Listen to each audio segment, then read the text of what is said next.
ಕೂಡ ನೈಸರ್ಗಿಕವಾದಂತ ವಾತಾವರಣ ನೋಡೋಕೆ ಇಷ್ಟಪಡ್ತಾರೆ. ಮಳೆ ನಿಂತು ಹೋದ ನಂತರ ಈ ಒಂದು ಪಾರ್ಕಿಗೆ ಬಂದಾಗ ಒಂದು ಕ್ಲೈಮೇಟ್ ಹಾಗೇನೆ ಅಲ್ಲಿಯ ವಾತಾವರಣ ಯಾವ ರೀತಿ ಇತ್ತು ಅಂತ ನೀವೇ ನೋಡಿ.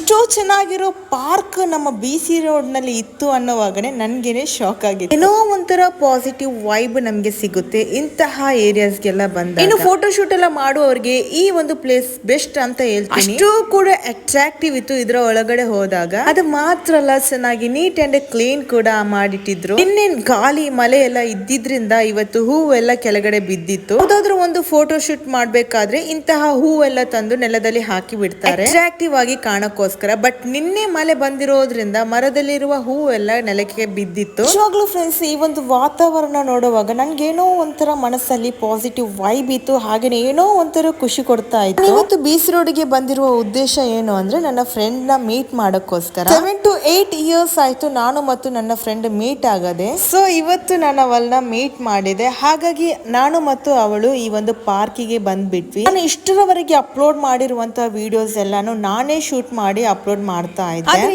ಇವತ್ತು ನನ್ನ ಫ್ರೆಂಡ್ ನನ್ನ ವಿಡಿಯೋಸ್ ಎಲ್ಲ ಶೂಟ್ ಮಾಡ್ತಾ ಇದ್ಲು. ಒಬ್ಬೊಬ್ಬರಿಗೆ ಒಂದೊಂದು ರೀತಿಯ ಟ್ಯಾಲೆಂಟ್ ಇದೆ. ಬಟ್ ನನ್ನ ಫ್ರೆಂಡ್ ನ ಟ್ಯಾಲೆಂಟ್ ಏನು ಅಂತ ಇಷ್ಟರವರೆಗೆ ನನ್ಗೆ ಗೊತ್ತೇ ಇರ್ಲಿಲ್ಲ. ಅವಳು ವಿಡಿಯೋ ಶೂಟ್ ಮಾಡಿರೋದು ಎಷ್ಟು ಪರ್ಫೆಕ್ಟ್ ಆಗಿತ್ತು ಅಂದ್ರೆ ನನ್ಗಂತೂ ತುಂಬಾನೇ ಖುಷಿ ಆಗಿತ್ತು. ಹಾಗಾಗಿ ನಾನು ಇವತ್ತು ಫ್ರೀ ಬರ್ಡ್ ಆಗಿ ಪಾರ್ಕ್ ಅಲ್ಲೆಲ್ಲ ಮಕ್ಕಳನ್ನ ಆಟ ಆಡಿಸ್ತಾ ಇದ್ದೆ. ಫ್ರೆಂಡ್ ನನ್ನ ವಿಡಿಯೋಸ್ ಎಲ್ಲ ನಗ್ತಾ ನಗ್ತಾ ತೆಗಿತಾನೆ ಇದ್ಲು. ಇಷ್ಟರವರೆಗೆ ನೀನು ಏನು ಸಂಪಾದಿಸಿದ್ಯಾ ಅಂತ ಕೇಳಿದ್ರೆ ಪ್ರೌಡ್ಲಿ ಹೇಳ್ತೀನಿ, ನನ್ನ ಜೊತೆ ಇರುವಂತಹ ಕೆಲವು ಫ್ರೆಂಡ್ಸ್ ಅಂತೂ ಪಾಸಿಟಿವ್ ಥಿಂಕರ್. ಯಾವಾಗ್ಲೂ ನನ್ನ ತರನೇ ಪಾಸಿಟಿವ್ ಆಗಿ ಥಿಂಕ್ ಮಾಡ್ತಾರೆ, ನೆಗೆಟಿವ್ ಮೈಂಡ್ ಅಲ್ಲಿ ಇಲ್ಲ.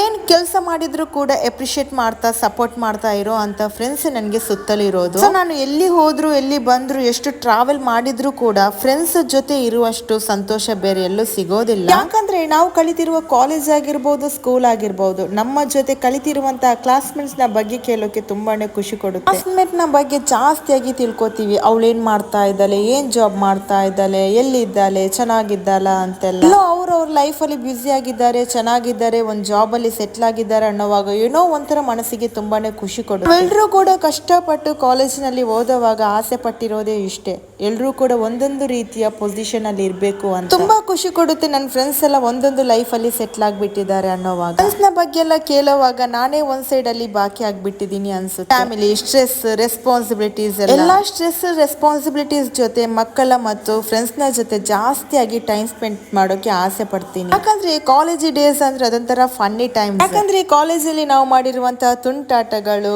ಜಗಳಗಳು ಇದನ್ನೆಲ್ಲ ನೆನಪಿಸ್ತಾ ಫ್ರೆಂಡ್ಸ್ ಎಲ್ಲ ಸಿಗೋವಾಗ ನಗಾಡ್ತೀವಿ. ಈ ರೀತಿ ಮನೆ ಬಿಚ್ಚಿ ನಗೋವಾಗ ನಮ್ಮ ವಯಸ್ಸಂತೂ ನಮ್ಮ ವಯಸ್ಸಿನ ಅರ್ಧದಷ್ಟು ಕಡಿಮೆ ಆಗುತ್ತೆ. ಅಷ್ಟು ಕೂಡ ನಮ್ಮ ಮನಸ್ಸಿಗೆ ಹ್ಯಾಪಿ ಸಿಗುತ್ತೆ. ಯಾವಾಗ ನಾವು ಹ್ಯಾಪಿಯಾಗಿ ಖುಷಿಯಾಗಿ ನಗ್ತಾ ಇರ್ತೀವೋ ಅಷ್ಟೇ ನಮ್ಮ ಆರೋಗ್ಯಕ್ಕೂ ಒಳ್ಳೆಯದು. Thank you for watching.